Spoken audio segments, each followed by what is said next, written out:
Saudara-saudara pendengar yang kami kasihi dimanapun Anda berada. Anda kembali bersama kami dalam acara Telaga Tegur Sapa Gembala Keluarga. Saya Gunawan Santoso dari Lembaga Bina Keluarga Kristen akan berbincang-bincang dengan Bapak Pendeta Dr. Paul Gunadi. Beliau adalah seorang pakar dalam bidang konseling. Perbincangan kami kali ini tentang mengembangkan belas kasihan pada anak.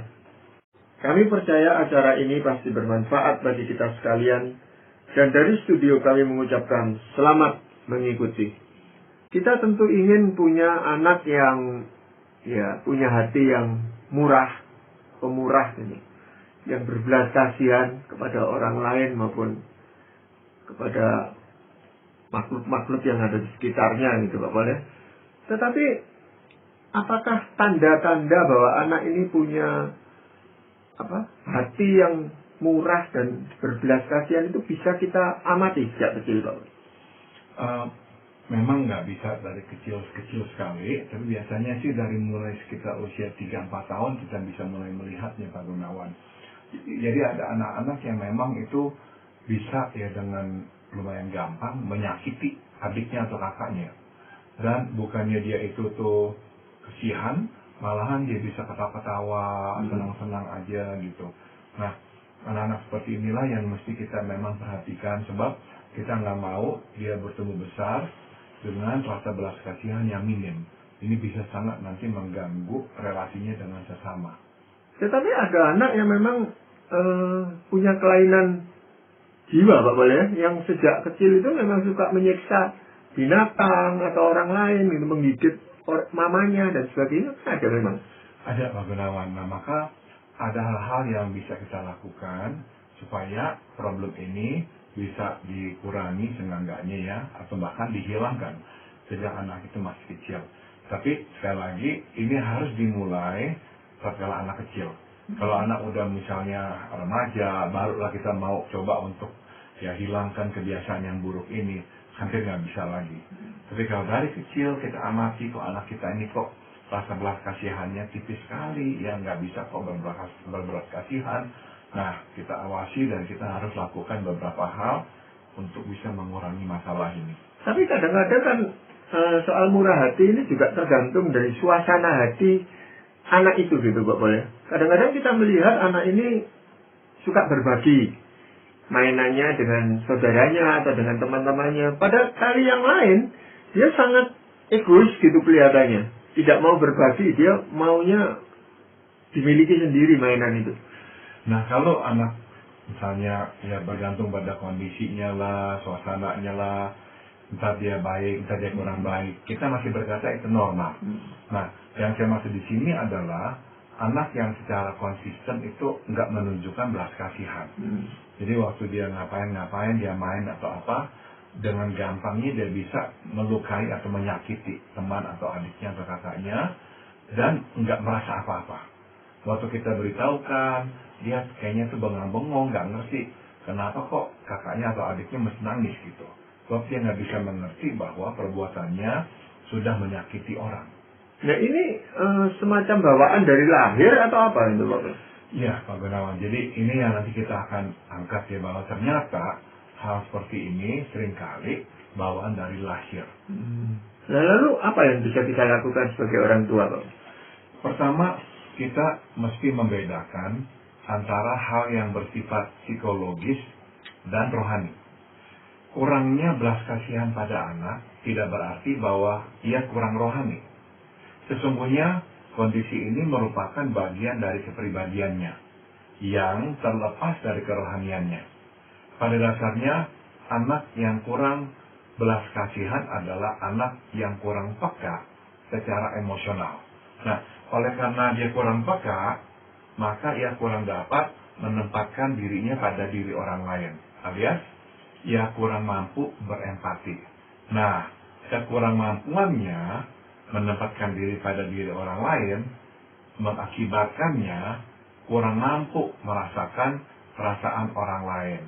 Itu sebab kadang ia menyakiti anak lain tanpa mengerti bahwa perbuatannya telah membuat anak lain itu menderita.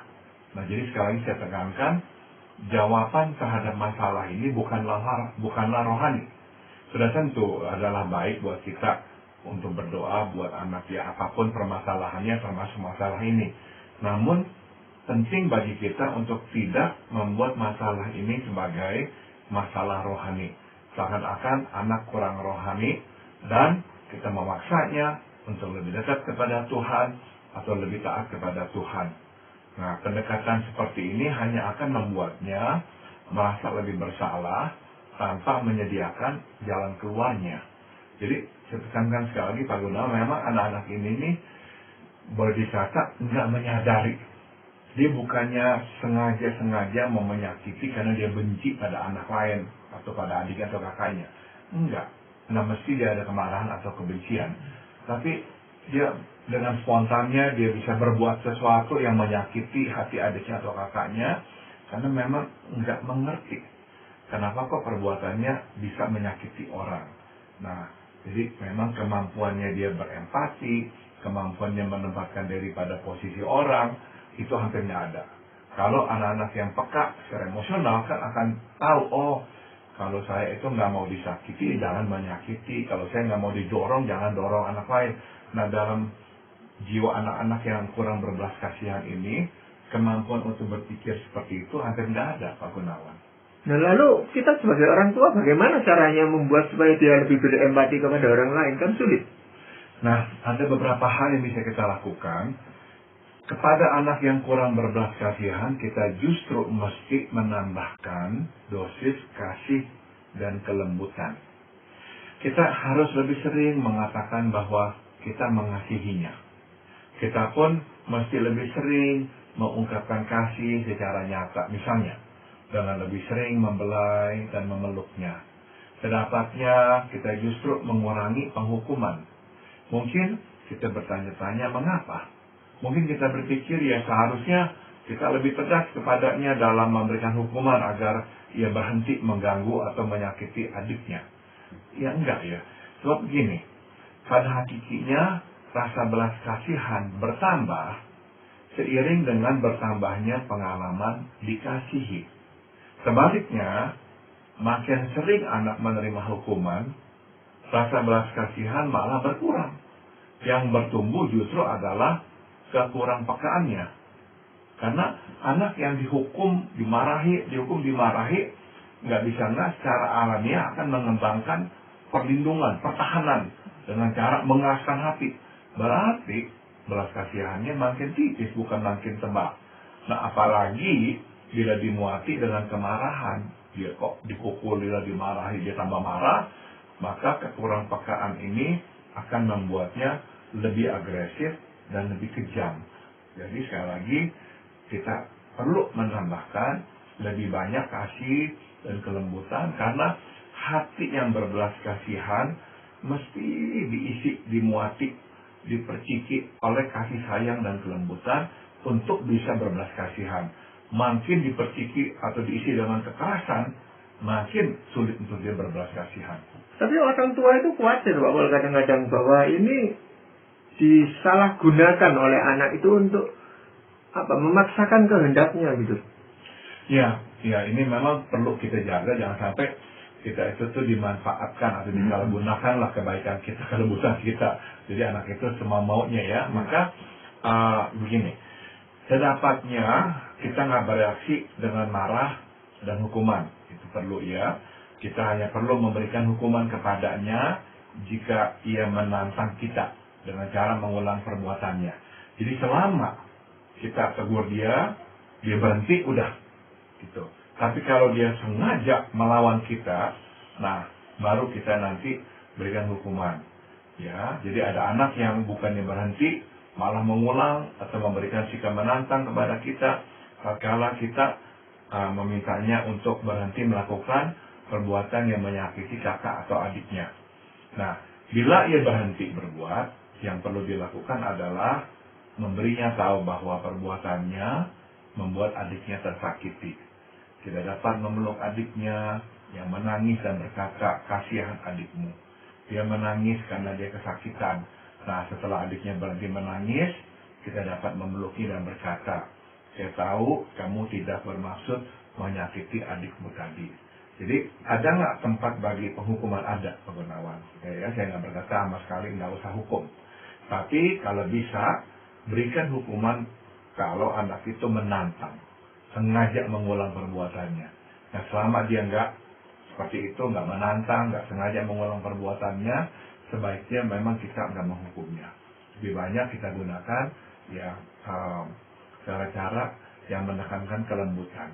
Kita peluk adiknya, ya kita katakan, kasihan adikmu, kamu tadi menyakitinya. Nah, tapi setelah itu kita hampiri dia, kita peluk dia dan kita berkata, tapi saya mengerti atau mama mengerti, kamu tadi sebetulnya tidak berniat menyakiti dia. Nah, cara-cara itu lebih efektif daripada kita kedepankan penghukuman. Tapi sepertinya anak-anak seperti ini ya juga sulit kadang-kadang menemukan kenapa dia itu bisa berbuat seperti itu terhadap saudaranya gitu Pak Bos. Sehingga ketika kita dekati dia hanya berkata, saya tidak suka kok dengan kakak atau adik itu. Nah, tidak suka itu kan kita sulit sebagai orang tua menerjemahkannya gitu. Inilah ciri anak yang memang nggak mempunyai kepekaan Pak Gunawan. Jadi belas kasihannya juga memang tipis sekali. Nah, kalau anak lain tuh jarak dari nggak suka sampai misalnya memukul itu jaraknya lebih panjang. Anak-anak ini nih jarak antara nggak suka dan pukulan adiknya cepat sekali, pendek sekali. Karena memang itulah cara dia tuh mengungkapkan perasaan nggak enaknya, nggak sukanya atau marahnya. Langsung berbuat secara fisik gitu untuk menyakiti adiknya atau kakaknya. Nah, ini yang sebetulnya kita harus sadari memang bawaan Pak Gunawan. Jadi ada anak-anak memang karena dari lahir kurang peka secara emosional. Nah, itulah caranya dia itu tuh mengungkapkan rasa tidak sukanya. Ya, jadi apa yang bisa kita lakukan? Misalnya anak itu tadi berkata, ya memang saya tidak suka kok dengan si A atau si B itu yang adalah saudara kandungnya. Nah, kita bisa berkata begini, atau bisa bertanya apa penyebabnya, kenapa kamu nggak suka dengan dia. Jadi kita minta dia menjelaskan. Anak-anak yang kurang berbelas kasihan kadang-kadang tuh juga sulit ya untuk berpikir secara mendetail supaya dia bisa mengenali kenapa kok dia tadinya begini-begini sehingga dia marah dan sebagainya.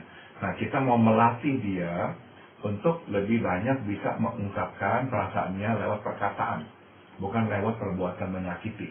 Jadi biarkan dia bercerita, kenapa dia nggak suka. Bisa dia bilang enggak, pokoknya nggak suka aja.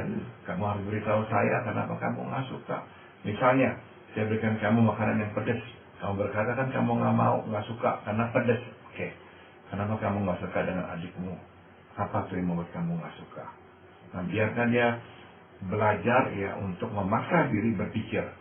Nah, anak-anak kalau nggak dipaksa belajar berpikir seperti ini, menjelaskan kenapa dia begini begitu, akan terus nantinya tuh belum apa-apa udah menggunakan kekasaran atau kekerasan. Ya, tapi mungkin kita sebagai orang tua tidak bisa mendapat jawaban langsung pada saat itu juga. Minimal kita minta supaya dia berpikir. Nanti kalau sudah menemukan jawabannya, tolong temui saya untuk mengutarakan apa sih alasanmu. Nah, mungkin saya bisa bantu kamu gitu. Betul sekali. Jadi memang dengan kita mendorongnya berpikir, dengan kita membuka pintu, datanglah kepada saya akan coba nanti bantu kamu. Nah, itu menolong dia mengembangkan perilaku alternatif, enggak langsung memukul atau menyakiti adiknya. Iya. Hal yang ketiga Bapak boleh yang dapat kita lakukan? Sedapatnya kita mencegah sebelum ia berbuat menyakiti orang lain. Jika ia mulai bermain dengan kasar, kita dapat memperingatinya untuk berhati-hati. Bila ia marah kepada adiknya, sebelum ia memukul adiknya, kita langsung mendekatinya dan bertanya, apa yang terjadi? Nah, setelah ia menceritakan apa yang terjadi, kita dapat berpura-pura menghukum adiknya, agar ia melihat bahwa kita telah bertindak membelanya. Bila kita tidak berbuat apa-apa, lama-kelamaan ia akan langsung bertindak, sebab ia merasa percuma bercerita kepada kita. Nah, masalah akan lebih rumit ya Pak Gunawan setelah anak masuk sekolah, karena kita tidak bersamanya lagi. Itu sebab penting bagi kita untuk menghubungi gurunya dan memberitahukan kondisi anak kita. Mintalah kerjasama guru untuk melakukan apa yang kita lakukan di rumah, guna menolong anak kita ini mengembangkan rasa belas kasihan. Mohon kepada guru agar tidak tergesa-gesa menjatuhkan hukuman kepada anak kita. Sebaliknya, ya selain mencegah, lebih seringlah mengungkapkan pengertian bahwa sesungguhnya ia tidak berniat menyakiti temannya. Nah, sudah tentu kita mengerti ya, guna menjaga ketertiban, ya guru mesti menjatuhkan sanksi kepadanya. Bila itu harus terjadi ya tidak apa-apa. Terpenting setelah hukuman dijalankan, guru memanggilnya secara pribadi untuk menyatakan pengertiannya dan memintanya untuk tidak melakukan perbuatan itu lagi. Nah, kemudian akhiri pertemuan pribadi itu dengan pernyataan kasih guna memperkuat belas kasihan pada si anak. Jadi sekali lagi ya, guru mesti menjalankan disiplin, silakan, tapi setelahnya coba adakan pertemuan pribadi untuk menjalin hubungan yang pribadi dengan anak itu. Karena makin pribadi, makin ada rem untuk bisa mengekang si anak melakukan hal-hal yang menyakiti hati orang lain atau teman-temannya. Makin gak ada tali emosional antara dia dengan si guru atau orang, makin mudah dia itu mengembangkan kekurang pekaannya. Iya. Tapi kalau kita menghukum adik dari anak kita yang tadi marah-marah atau apa gitu, menyakiti secara pura-pura, Pak Pol, apakah itu tidak terlalu riskan, Pak Pol? Kalau sampai dia tahu bahwa kita itu hanya pura-pura saja, apa menghukum adik yang tadi dia sakiti, itu kan makin dia tidak percaya kepada kita. Nah, sudah tentu ini kita memang harus imbangi dengan usianya ya. Kalau usia masih kecil, kita bisa nengok ke adiknya, kemudian kita bisa pukul tangan adiknya, padahalnya yang kita pukul lebih banyak adalah tangan kita sendiri misalnya. Nah, kalau dia masih kecil, dia mungkin nggak melihat, ya nggak bisa tahu. Tapi udah tentu, kalau dia udah mulai besar, ya itu kita nggak bisa gunakan lagi. Tapi yang bisa kita gunakan adalah pembicaraan. Kita bisa bicara dengan adiknya dan tanya, tadi kenapa, apa yang kamu perbuat kepada kakakmu dan sebagainya. Tapi yang penting adalah si anak itu melihat kita berbuat sesuatu. Karena kalau dia melihat kok kita nggak berbuat sesuatu, hanya suruh dia mengerti, tenang, apalah, dan si adik nggak diapa-apakan, nggak diajak ngomong juga, nggak ditegur juga, nah dia makin yakin lain kali udah nggak usah ngomong sama mama atau papa lagi, langsung saya pukul adik saya. Iya. Dan meminta guru untuk memperhatikan anak kita sedemikian rupa, Pak Pol ya. Itu saya rasa memang agak sulit karena sekarang kelas itu kan jumlahnya banyak sekali. Siswanya itu banyak sekali. Kalau guru harus memperhatikan satu demi satu seperti yang tadi Pak Pol usulkan, itu agak sulit gitu. Ya, dan guru hanya akan mengambil cara ya dengan ancaman. Ya. Satu-satunya dengan ancaman. Tapi ancaman itu kan makin memperburuk anak ini mempunyai rasa belas kasihan terhadap orang lain gitu. Betul sekali. Jadi memang sudah tentu guru terbatas, kita nggak bisa mengharapkan guru akan bisa menjadi kepanjangan kita, ya nggak bisa. Ya tapi ya nggak apa-apa, jelaskan aja kepada guru. Mudah-mudahan waktu ada waktu guru itu bisa ya memberikan perhatian secara lebih pribadi kepada anak kita. Namun ya pada intinya yang kita ingin tekankan adalah anak-anak ini lebih memerlukan kelembutan dan kasih sayang ketimbang ketegasan atau kekerasan. Makin sering dipukuli, dimarahi, makin mengeras hatinya, makin menipis belas kasihan. Jadi ini yang kita nggak mau, ya. Jadi kalau kita mau belajar bahwa hati yang kurang berbelas kasihan mesti sering-sering diperciki oleh kelembutan dan kasih sayang, supaya hati ini lebih nggak keras dan lebih bisa berbelas kasihan. Dan ini repotnya Pak Pol, kalau sudah di masyarakat dan orang hanya melihat ini anak ini troublemaker gitu loh katakan, ya. Yang menjadikan masalah di kelas atau di lingkungan bermainnya, sehingga ya kekerasan yang terjadi nanti gitu loh terhadap anak ini. Betul. Baik Betul. secara emosional, lebih-lebih juga secara fisik gitu Bro. Betul.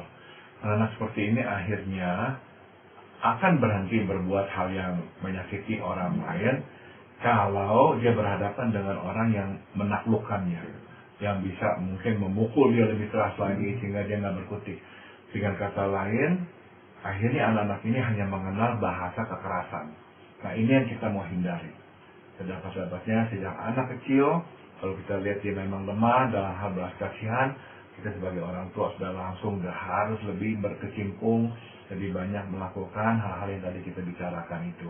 Iya, hal yang keempat apa Pak Pol yang bisa kita lakukan?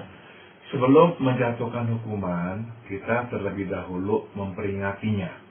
Maksud saya, kita menyampaikan kepadanya hukuman apa yang akan kita jatuhkan kepadanya bila ia melakukan perbuatannya itu.